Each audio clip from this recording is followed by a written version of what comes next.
on passe à l'intervention suivante, qu'on appelle Iris Dodin. Aujourd'hui, l'Académie de chirurgie est très en faveur de la parité hommes-femmes, c'est vraiment très bien. Et elle va nous parler de son modèle de cathétérisation robot assistée pour les techniques de chirurgie endovasculaire. Merci beaucoup. Chers membres de l'Académie, chers consoeurs, chers confrères, merci de me laisser présenter mon travail que j'ai mené en partie pendant mon Master 2 portant sur la cathétérisation robot assistée dans la chirurgie endovasculaire. Et je vais vous présenter l'étude préliminaire. Donc, je suis interne en chirurgie vasculaire à Lyon, et en chirurgie vasculaire, en l'occurrence, parmi les nombreuses pathologies que nous sommes amenés à prendre en charge, il y a les anévrismes de la aorte abdominale qui touchent 4% de la population après 60 ans, avec, comme on le sait, une mortalité qui est très élevée en cas de rupture. Le traitement est donc, si possible, préventif, soit en chirurgie ouverte, soit maintenant, depuis de nombreuses années, en chirurgie endovasculaire, avec l'IVAR, endovasculaire aneurysm repair, qui présente les avantages d'être une chirurgie mini-invasive, mais qui, dans les anévrismes juxtarénaux et pararénaux, nécessite une cathétérisation des ostias viscérales de l'aorte, qui sont parfois assez difficiles à réaliser, puisque la vision est en 2D avec la scopie. Maintenant, on a la fusion d'images, mais qui n'est pas encore un outil parfait. La taille des ostias qui peut parfois être petit avec des sténoses, et qui donc ce sont des procédures qui nécessitent des utilisations très importantes de rayons X. Surtout dans des chirurgies extrêmement complexes de remplacement de toute l'aorte. Pour pallier à ces problèmes, un robot endovasculaire est déjà existant sur le marché. Il s'agit du Magellan, d'autres ont suivi. Il est contrôlé à distance par le chirurgien derrière une vitre plombée, mais ne permet pas de réaliser des procédures autonomes. Donc notre idée avec mon équipe, c'est le développement d'un système robotisé autonome de cathétérisme des artères viscérales. Donc quelles étapes pour ce projet qui n'est pas du tout fini? D'abord, il faut créer un système robotisé pour le guidage des instruments, donc un système qui permettra de faire avancer les instruments de manière endovasculaire. Ensuite, créer des instruments qui seront contrôlables par le système robotisé, donc le guide qui permet d'atteindre les artères, le cathéter qui le suit, la localisation des ostias vasculaires en temps réel, le tracking de l'extrémité des instruments en temps réel aussi, puisqu'il faut aller d'un point A à un point B, et il faut savoir où se trouve en temps réel ce point A et ce point B, et bien sûr la mise en place des systèmes de contrôle pour éviter en particulier des perforations artérielles. Je vais donc vous parler en particulier pendant cette présentation du système robotisé et du tracking de l'extrémité des instruments. Le système robotisé, donc il s'agit d'un banc d'essai mécanique, voilà, c'est un prototype pour l'instant. Il est formé de 2 convoyeurs qui font avancer les instruments endovasculaires en mimant les mouvements que réalise un chirurgien endovasculaire pendant l'intervention, donc un mouvement longitudinal de poussée et de retrait du guide, et un mouvement de rotation autour de l'axe du guide. Donc, pour ce qui est du tracking de l'extrémité des instruments, après une recherche bibliographique assez poussée, on a trouvé que le tracking électromagnétique était une piste qui était très intéressante, avec de nombreux articles qui sont sortis dans le domaine de la chirurgie vasculaire ces dernières années. Et on s'est posé une question cependant, puisque tous ces articles étaient sur fantôme sans endoprothèse. Une endoprothèse est constituée d'une armature métallique qui lui permet de garder sa forme dans l'aorte. Et puisqu'il s'agit d'une technologie électromagnétique, est-ce que cette armature métallique ne risque pas de perturber le champ électromagnétique et donc en fait de rendre absolument impossible l'utilisation de cette technologie dans cette chirurgie? Nous avons utilisé donc un système de navigation électromagnétique, le Trackstar modèle 90, qui se compose de cette unité de contrôle, d'un capteur qui s'insère facilement dans un cathéter de 5 French utilisé couramment en chirurgie endovasculaire et qui donne la position et l'orientation en temps réel dans le champ électromagnétique de l'instrument dans lequel il est inséré. L'émetteur permet de produire un champ électromagnétique dont la taille est compatible avec une intervention de l'aorte. Les logiciels que nous avons utilisés sont des logiciels qui pour l'instant sont des prototypes qui nous donnent en temps réel le pilotage du robot et en même temps qui récupère toutes les informations données par les capteurs. Les résultats ont été analysés hors ligne et à terme on voudrait développer un logiciel dédié au pilotage de ce robot. Donc comment ça marche? Le générateur de champ électromagnétique produit un champ qui de taille adaptée à une chirurgie aortique. Le logiciel Control Desk, par l'interface d'Espace, nous permet de contrôler les mouvements du robot. On peut lui donner une vitesse, on peut lui donner une distance d'avancée. Le capteur est placé sur le robot, il avance dans le champ électromagnétique, les données sont récupérées en temps réel, encore une fois, par le panneau de connexion d'Espace, qui nous donne ensuite sur l'ordinateur les mouvements du capteur dans les 3 plans de l'espace. Donc notre étude de faisabilité, nous avons voulu évaluer la perturbation de ce champ électromagnétique en fonction des mouvements du capteur, avec des mouvements statiques et dynamiques. De sa position par rapport à la paroi d'endoprothèse, nous avons défini 5 points d'intérêt sur le diamètre de l'endoprothèse plus ou moins proche de la paroi, pour voir si ça avait un effet, et du type d'endoprothèse avec les 4 endoprothèses les plus commercialisées actuellement. Donc dans un fantôme d'aorte rigide, on insérait les endoprothèses. Les mesures statiques ont été réalisées aux 5 points d'intérêt, d'abord des mesures à vide sans endoprothèse, puis dans les 4 endoprothèses, 5 mesures à chaque point d'intérêt. Pour les mesures dynamiques, c'était une mesure à vide aux 5 points d'intérêt à la même vitesse avec le capteur qui était poussé par le robot, puis 5 mesures dans les 4 endoprothèses aux 5 points d'intérêt à la même vitesse. Et on mesurait l'erreur moyenne de position. Donc les résultats sont plutôt satisfaisants puisque nous ne retrouvons pas de différence significative, que ce soit dans les mesures statiques que dans les mesures dynamiques.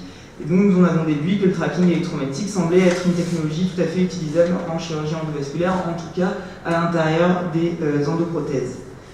Pour ce qui est des travaux qui restent en cours, puisque ce n'est vraiment qu'une petite partie de ce travail, nous sommes en train de construire un système de mesure de pression, qui n'a rien à voir, mais qui rentre dans la partie système de contrôle.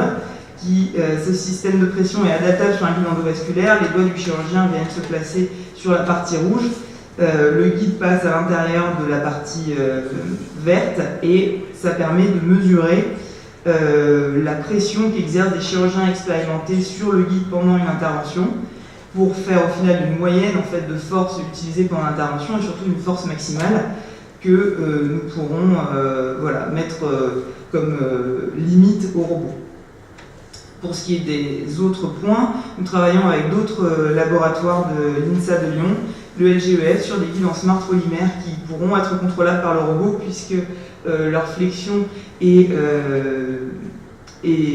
réalisée grâce à un très faible courant électrique qui circule dans le cathéter et pourrait donc être complètement compatible avec notre robot. Des travaux avec de l'AMCOS sur la modélisation de la déformation de la paroi aortique avec des prédictions de la déformation de l'aorte selon la rigidité des instruments qu'on y insère, qui pourrait permettre la prédiction de la position des instruments et des ostiavasculaires en temps réel, et des travaux sur la fusion d'images LIVUS avec un ingénieur de l'Université d'Alberta au Canada, le Dr Anouk Bazou. Je vous remercie de votre attention.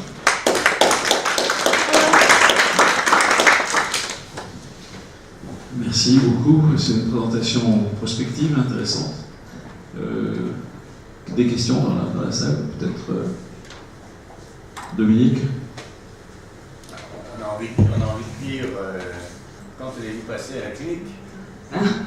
Quand on aura pu faire des procédures un petit peu standardisées sur un fantôme d'aorte, là pour ma thèse de science, c'est ce qu'on aimerait commencer à faire, réussir à autonomiser le robot à partir d'images préopératoires et péropératoires. Le fond du problème, l'endroit où il va falloir vraiment chercher pour réussir l'autonomisation, c'est le langage qui existera entre l'image péropératoire et le robot. C'est-à-dire que tout le reste existe déjà, c'est pas un paradigme de la chirurgie, mais il faut vraiment réussir à trouver la façon dont, soit sur une artériographie, soit sur un scanner préopératoire, vu que maintenant dans les salles hybrides c'est possible, le robot va pouvoir savoir que l'ostium de cette artère est là et va pousser le cathéter dans cette direction.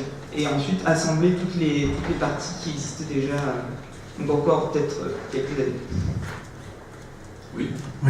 Pour rejoindre un sujet qui est très cher à Dominique Franco-Chemin, mais Tommy pour poser la question, concernant donc premièrement la coordination de toutes ces compétences biomédicales, engineering, etc. Et la promotion un petit peu de cette idée, est-ce que vous avez songé à créer une start-up? Oui, mais là on n'a pas encore d'éléments suffisamment concrets pour mettre tous ces éléments ensemble. On en est vraiment encore un petit peu au balbutiement du projet. Là déjà on a fait nos études de faisabilité. Maintenant on pense plutôt faire un prototype. Peut-être que la start-up se créera en cours et une fois qu'on aura notre prototype, le proposer éventuellement à un industriel, peut-être aussi dans ce sens-là. Soyez sûr de ne pas mettre la charrue devant le bœuf parce que souvent, peut-être, pour le développement, une start-up dès les premières heures, dès le début du projet, a quand même beaucoup d'intérêt. Enfin, je crois, on a eu une séance consacrée à ça récemment à l'Académie qui nous a appris beaucoup de choses dans ce domaine-là. Et je dois vous dire que vraiment, je suis maintenant ardemment convaincu que plutôt que de dire on va faire ça, puis après on va le proposer, peut-être d'emblée, avec la conviction d'idée que vous avez, les moyens que vous pouvez mettre en œuvre, d'emblée vous positionner sur ça, ça vous fera probablement avancer beaucoup plus vite dans des processus de développement qui sont d'une extrême longueur. Oui, bien sûr. Une autre question dans la salle. Vous avez un micro, je crois. Allez-y. Oui. Peut-être vous présenter, s'il vous plaît. Stanislas Doré-Lois, je suis ORL à Paris. J'avais une question, quelle est la plus-value en fait, de votre robot par rapport au chirurgien vasculaire finalement, qui pousse le guide? C'est plus précis, c'est moins irradiant pour lui? Exactement, ce sera beaucoup plus. On espère que le robot au final sera beaucoup plus précis, qu'il pourra aller mettre le guide directement dans l'ostium sans avoir besoin de. Parfois, c'est surtout sur des cathétérismes un peu compliqués avec des angulations d'artères qui sont difficiles à atteindre pour le chirurgien. On y arrive toujours, ça c'est sûr. Mais on pense que le robot arrivera directement à les cathétériser. C'est un outil au final. On en parle dans la chirurgie de l'aorte, mais on peut réfléchir, c'est de la navigation endovasculaire. Donc on peut aller absolument dans tout le corps humain à partir du moment où le processus est défini. Il faut juste avoir la bonne taille des instruments, le projet. De plus en plus, la médecine, la chirurgie tend vers des outils beaucoup plus d'intelligence artificielle, de robotisation. On pense que ça peut être quand même porteur à un moment où les interventions se font de plus en plus mini-invasives. De plus, effectivement, l'irradiation sera moindre chez les chirurgiens. Le premier robot coûte effectivement extrêmement cher et permet au final au chirurgien d'être derrière une vitre plombée et alors ça n'a pas de prix, mais de bouger ses instruments avec des manettes. C'est vrai que la plus-value est, ça coûte beaucoup plus cher qu'un tablier de plomb, je suis d'accord. Si on arrive à rajouter une autonomisation de la procédure, on aura quand même quelque chose d'assez novateur et je pense avec des implications dans le futur qui seront beaucoup plus larges que simplement la chirurgie vasculaire et des anévrismes de l'aorte. Olivier, tu as encore une question? Une autre question? Non. Oui, vas-y. Est-ce qu'il y a déjà des applications dans les embolisations sélectives, par exemple, du guidage du cathéter? Est-ce qu'il me semble qu'il y a des gens qui travaillent là-dessus? Oui, alors effectivement, il y a des articles qui sont sortis. Alors j'avoue que moi j'ai surtout regardé en chirurgie endovasculaire où maintenant ils arrivent à faire orienter automatiquement le cathéter en face d'un ostium, parce qu'on n'est pas du tout la seule équipe à travailler là-dessus. Hein. Et je sais que par exemple, typiquement en neurochirurgie, il y a tous les robots comme le ROSA qui viennent se placer directement devant la zone d'intérêt. En embolisation sélective, il me semble avoir vu un article passer sur le guidage robotisé des cathéters, mais je ne suis pas du tout spécialiste dans cette branche-là. Une dernière question dans le sens de la protection de vos idées, prise de brevet.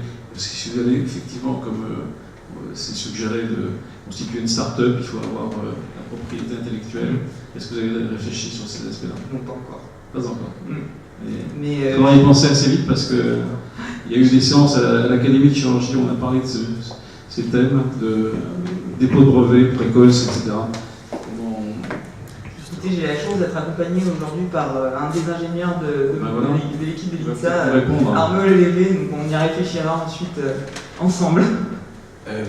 Bonjour, merci beaucoup pour la présentation. C'est vrai que l'approche est très séduisante.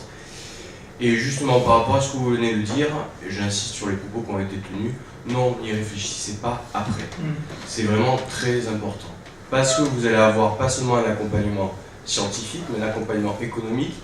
Vous avez une capacité de pouvoir mobiliser des fonds que vous ne pourrez pas si vous ne créez pas une telle structure, qui en fait au final est relativement simple à faire. Et vous aurez aussi l'accompagnement sur l'IP, sur la propriété intellectuelle. Vous ne pouvez pas, si vous voulez, ce que vous faites c'est super, ça peut aller beaucoup plus loin, c'est pas non plus le but absolu, mais vous pouvez avoir des moyens qui soient mis en place qui pourront vous aider vraiment à aller beaucoup plus loin encore. Donc, voilà. Merci beaucoup. Et du coup, est-ce que vous avez des conseils peut-être en termes de pour créer, parce que moi je suis absolument on peut en discuter après si vous voulez. Oui, écoutez, avec plaisir. Merci beaucoup. Écoutez, merci beaucoup et bon courage pour la suite.